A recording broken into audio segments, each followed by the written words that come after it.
Police are being given complete freedom to murder innocent people. And when we take it to a jury trial, juries are then allowing these guys to get away scot-free.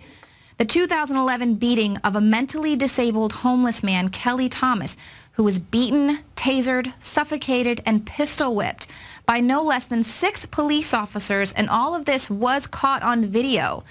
That has resulted in an acquittal for 2 police officers. And what's even more disturbing was that a jury found the 2 police officers not guilty on all charges of murder and manslaughter. And even though they can be heard on that videotape saying, "You see these fists? They are about to F you up." These cops maliciously beat this man on video for 20 minutes. It's a horrendous video. I can't even watch it. The man is pleading and screaming for life. He's calling out for his daddy.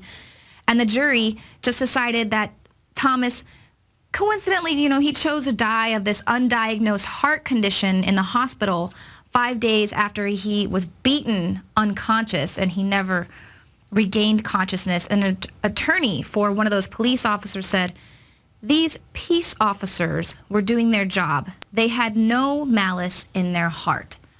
Well, I am sorry, but we have not called these guys peace officers for a long time, and they're definitely not there to uphold the peace. But you know who else doesn't have malice in their hearts?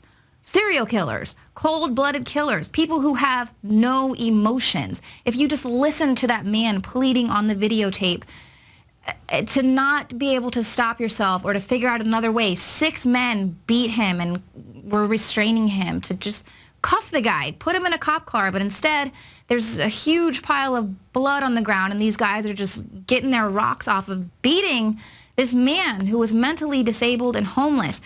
When you are on a jury, you have the opportunity to decide if the law is just, not whether or not the police officers broke the law, but whether or not their actions are just. You get to decide. So if you consent to this kind of action like these people on this jury did, if you consent to this kind of tyranny, then you are consenting to this cesspool of corruption that has saturated our society. This is a reflection of the society we live in, the way these police officers were, and then the way the jury just allowed and consented. They're only going to act like this if you give them your consent.